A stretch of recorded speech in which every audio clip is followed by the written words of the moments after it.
Hello brothers and sisters of the internet, how are you guys doing today?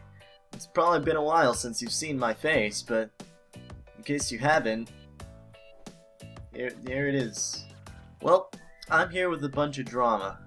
I'm not here to enforce it, but I'm here to make sure that everyone has every bit of information that they can get before making their final opinion. And for the most part, I just want to make sure that every lie is known to be a lie. In case you don't understand, there's been a video made by someone by the name of Hoopa Unbound. They made a video that for a big portion of it includes my story of being on GCPM11 and creating PokeCraft. Most of it is based on the part of how I didn't get paid. But if you want to see that, she explains it really well. Very minor inconsistencies in her story, and for the most part it's really informational and you'll get the story by listening to the video. I'll have it up on the screen as an annotation, also as a link in the description in case you're watching this on mobile or something along the same lines. Also on the screen and in the description is John's response, which is an hour long, but actually I think I can counter a lot of the lies that he's made in a short amount of time. So really that's what I'm here to do, to make sure that the lies are outed and everyone can make a well-informed opinion on the matter. Alright, the first thing is actually really easy and kind of disqualifies all of the tweets that John has been saying yesterday. He invalidates all of it in just the first couple of seconds of the video. He mentioned that he didn't watch the video until this morning. Meanwhile, he made so many tweets yesterday saying that it was filled with lies and having counter arguments for things that were said yesterday. So either he's lying about not watching the video, or he lied all of yesterday with his tweets. Either way, he's in the wrong at the start. What I can also quickly counter is the point that he makes time and time again in that video. The one that he keeps using is that I said that he doesn't have to pay me. The screenshot that he provided on his Twitter is completely out of context, and he's using that as if it was relevant to any of the situation that happened 4 years ago. Well, to simply make it invalid, that was months after he already agreed to pay me, and he didn't. At that point, I didn't expect to be paid because it was many months after. So at that point, of course, I didn't care that he would pay me.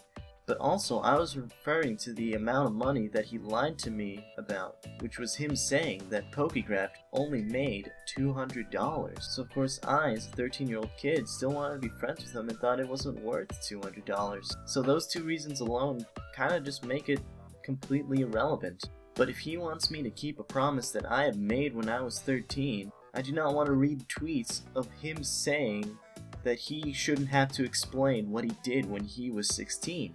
He should be as responsible as me for what we've said back then. So that alone already covers every argument he's had, pretty much everything that he said on Twitter yesterday, and the video that he made this morning. But I'm not here just to counter that. I'm here to also show something that probably should have been shown a long time ago that I completely forgot even existed. This is pretty much proof that he lied directly to me while being in a Skype call with him. A long time ago, a little bit into the situation back then of him not paying me, my friend Cody and I went into contact with him and Katie, who at the time I'm not sure if it was his girlfriend or whatever, that's completely irrelevant, but she was there as well. Cody recorded the conversation and sent it to me today, and now I have it here to show you guys. It's pitch edited so he doesn't try to censor it from you guys watching it, but what it shows is him lying to me about how much the video made and why he can't pay me. So let's take a listen. I'm just curious, if you couldn't pay Cal and, I don't know, why didn't you just tell him like you couldn't? Because I told you, because at first he was asking for 75% and I was like, okay, and then I was like, man, that's too much. You can compromise. So then I didn't even want to pay him, so I was like, okay, I'm not going to pay him.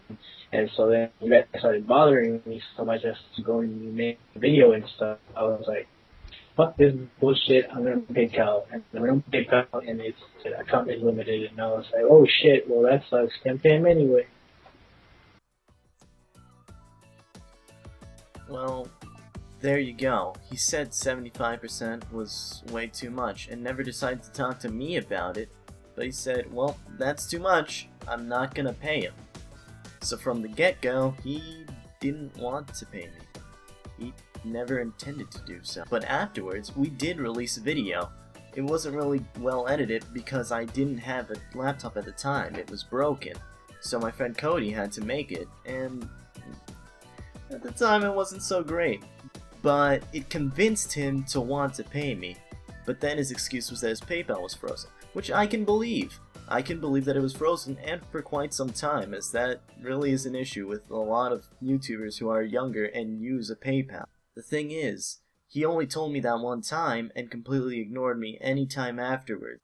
It was pretty much in his responsibility to update me about the situation, and he never did. He even removed me from Skype. I even tried contacting him months later saying, hey, I don't even care about the money at this point, as a plea to want to really talk to him again. But then again, it was referring to the $200, and the second audio clip from the same Skype conversation is the whole $200 situation completely revealed. Let's listen.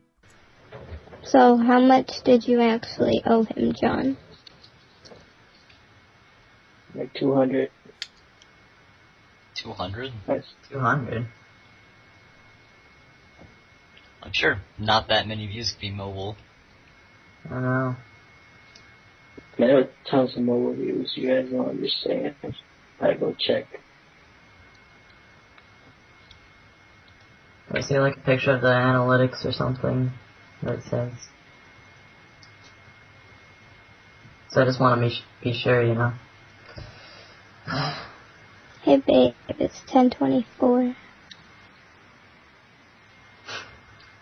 Oh yeah, oh shit, I gotta go see, And then he left the Skype call, never really to respond to me much further after that. So there's him blatantly telling me that it only made $200 when now it's public information that it didn't. The excuse he made back then to lie to me was that it had a lot of mobile views, and back then it wasn't a monetizable platform. That excuse does actually seem legitimate, but nowadays we know that there weren't that many mobile viewers, so that it made such a little amount of money. But again, he tried to convince us that the amount of mobile views was really high, and that's why it only made so little. So I asked him, can you show me the analytics? I wanted proof that most of the video views were mobile, and that it made such a little amount. And then he asked Tyranitar to, at the time when he wasn't a big YouTuber, and he was also very young, to Photoshop the analytics to make it look like it made very little, so then he can show me this evidence that it made a little amount of money. It's very disheartening that it had to be that way, and I kinda get it. He was young and he was foolish, so was I. But the fact that he's still trying to cover up those lies and making more today is kinda... I don't even know how to feel about it. He even recently tweeted, like, what is wrong with me? Pretty much saying, like, why do I care so much about him lying to his fans right now? Why is that such a big deal? Well, to put it simply, it's because I was one of them.